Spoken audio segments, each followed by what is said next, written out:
wassalamu ala asrofil anbiya'i wal mursalin Sayyidina wa maulana Muhammadin. Puja dan puji syukur marilah kita panjatkan kepada Allah Subhanahu wa Ta'ala atas berbagai macam nikmat yang Allah berikan, sehingga kita semua masih dapat melaksanakan kegiatan kita dengan baik. Salawat dan salam semoga Allah senantiasa curahkan pahalanya pada junjungan Nabi besar Muhammad Sallallahu Alaihi Wasallam. Para pemirsa sekalian, alhamdulillah pada hari ini tibalah saya Muhasor SHI SPD, Kepala Sekolah SD Islam Permata Hati, peserta Diklat CKS Kabupaten Tangerang tahun 2021 sampai pada tahap gelar karya. Para hadirin sekalian, marilah kita saksikan gelar karya yang akan kami bawakan. Hasil dari kegiatan Diklat CKS, kami menghasilkan laporan pelaksanaan rencana tindak lanjut Diklat Kepala Sekolah. Dalam laporan inilah berisi semua kegiatan kami dari awal pelatihan hingga akhir pelatihan. Hadirin sekalian, selanjutnya kami akan tampilkan beberapa kegiatan-kegiatan yang dilakukan pada Diklat CKS 2021. Yang pertama, di sini ada foto-foto kegiatan kami, diawali dengan foto kegiatan bersama rekan-rekan dan mentor melalui Zoom meeting dan aplikasi Google Meet. Selanjutnya aktivitas pelaksanaan pengerjaan tugas dan lain-lain. Selanjutnya dari kegiatan Diklat ini kami mendapatkan bahan-bahan pembelajaran yang dapat kami gunakan. Yang pertama adalah bahan bacaan pembentukan karakter kepala sekolah. Di sini kita akan mendapatkan ilmu tentang bagaimana karakter yang dibutuhkan oleh seorang kepala sekolah. Yang kedua adalah bahan bacaan manajerial sekolah. Dalam bahan bacaan ini kita akan dapat mengambil ilmu tentang bagaimana cara mengelola sekolah. Selanjutnya, coaching dalam supervisi guru dan tenaga kependidikan. Dalam bahan bacaan ini kita bisa mengambil ilmu tentang bagaimana cara seorang kepala sekolah melakukan supervisi terhadap guru. Selanjutnya ada bahan bacaan tentang pengembangan kewirausahaan. Dalam bacaan ini kita akan mengambil sifat-sifat yang harus dimiliki seorang kepala sekolah, sama seperti sifat-sifat seorang wirausaha. Dan bahan bacaan selanjutnya yaitu bahan bacaan rencana tindak lanjut.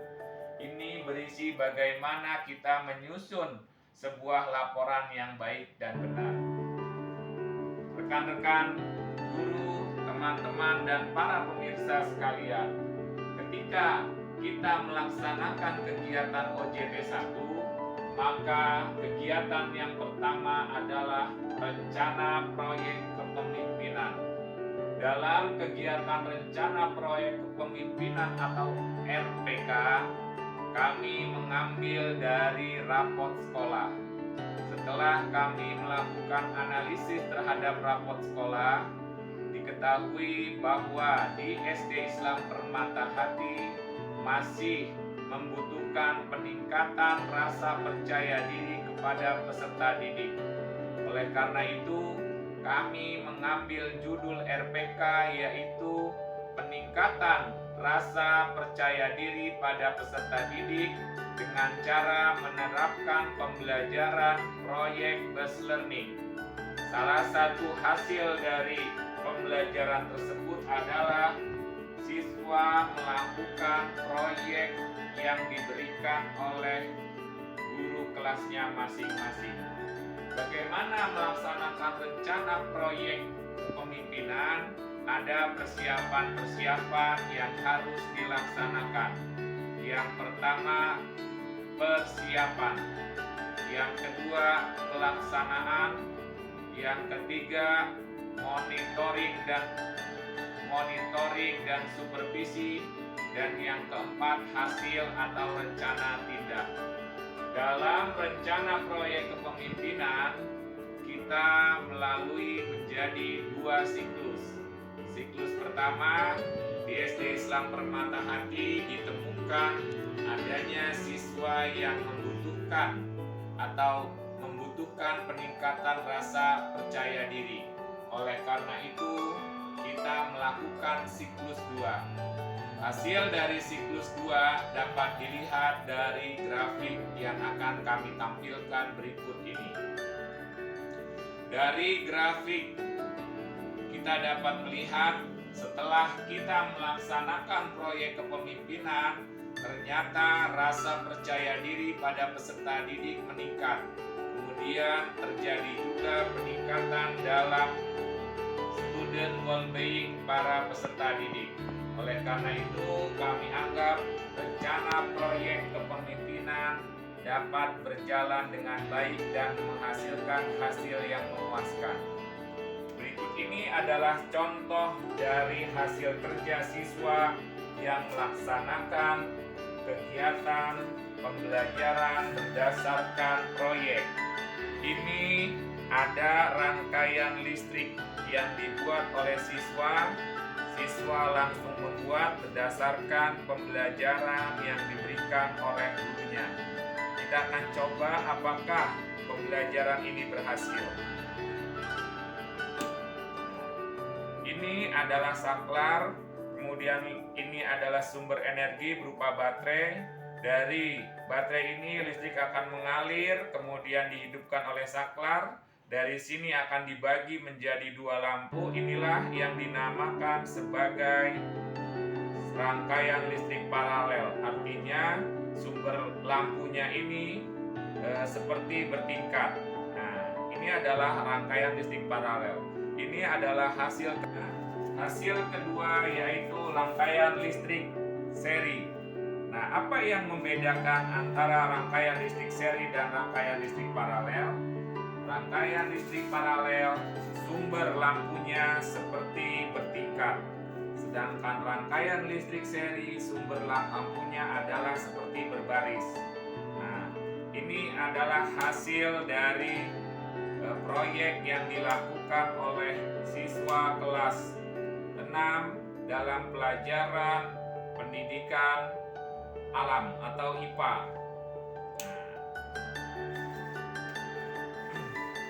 Dari hasil proyek tersebut, siswa menjadi sangat percaya diri dalam mengikuti pembelajaran ilmu pengetahuan alam di sekolah. Karena siswa langsung praktek, siswa langsung menerapkannya. Apabila ditemukan hal-hal yang menjadi hambatan, guru akan berperan sebagai penasehat, guru akan berperan sebagai pemberitahu dan lain-lain. Itulah tujuan dari pembelajaran berbasis proyek. Dengan cara itu, siswa akan semakin berani, siswa akan melakukan inovasi, sehingga rasa percaya diri siswa akan semakin meningkat. Akhir dari pembelajaran ini, nanti kita akan memberitahukan kepada siswa agar mereka belajar untuk melakukan presentasi di depan siswa yang lain. Hanya saja dalam pembelajaran pandemi ini semua masih dilakukan dengan cara online. Kegiatan kedua dalam pelaksanaan OJT 2 adalah kajian manajerial. Dalam kegiatan kajian manajerial, kami melakukan pemetaan sekolah berdasarkan 8 standar SMP dan kondisi nyata di sekolah tersebut. Kami melakukan kajian manajerial di SD Islam Permata Hati dan di SD Plus Islamic Village. Hasil dari kajian manajerial, SD Islam Permata Hati masih membutuhkan pembangunan sarana dan prasarana serta pencapaian pada standar-standar yang lain. Demikian juga dengan SD Plus Islamic Village, ditemukan adanya standar yang harus dilengkapi di SD tersebut. Selanjutnya, kami melakukan kegiatan ketiga, yaitu peningkatan kompetensi. Peningkatan kompetensi ini berdasarkan dari AKPK yang didapat oleh setiap calon kepala sekolah. Hasil dari AKPK saya ternyata didapati adanya nilai terendah, yaitu di kompetensi supervisi. Oleh karena itu, kami melakukan peningkatan kompetensi dengan berkunjung ke SD Plus Islamic Village. Di sana kami melakukan wawancara dengan kepala sekolah, melakukan wawancara dengan dewan guru, melakukan observasi, melakukan studi dokumen. Dan alhamdulillah ternyata hasil dari kami melakukan peningkatan kompetensi, ternyata kami dapat mengambil ilmu yang bermanfaat, bagaimana cara melakukan supervisi yang baik kepada seluruh dewan guru. Insya Allah hasil dari peningkatan kompetensi ini kami akan terapkan di SD Islam Permata Hati sebagai sekolah asal. Bapak Ibu sekalian, peserta Diklat CKS Kabupaten Tangerang 2021. Kesimpulan dari pelaksanaan Diklat CKS adalah kami selaku calon kepala sekolah dan juga kepala sekolah meningkat dalam hal manajerial, dalam hal supervisi, dalam hal melakukan rencana proyek kepemimpinan. Oleh karena itu, hasilnya sangat bermanfaat bagi kami serta bagi sekolah kami. Kemudian, saran-saran yang dapat kami berikan, yang pertama kepada lembaga penyelenggara, semoga kegiatan ini lebih sering lagi dilaksanakan agar semua kompetensi calon kepala sekolah dan juga kepala sekolah agar tetap terjaga. Bagi Dinas Pendidikan Kabupaten Tangerang, kami harapkan agar memberikan dukungan biaya dan fasilitasnya sehingga baik sekolah swasta maupun sekolah negeri dapat melaksanakan Diklat CKS ini dengan lebih mudah. Selanjutnya kepada teman-teman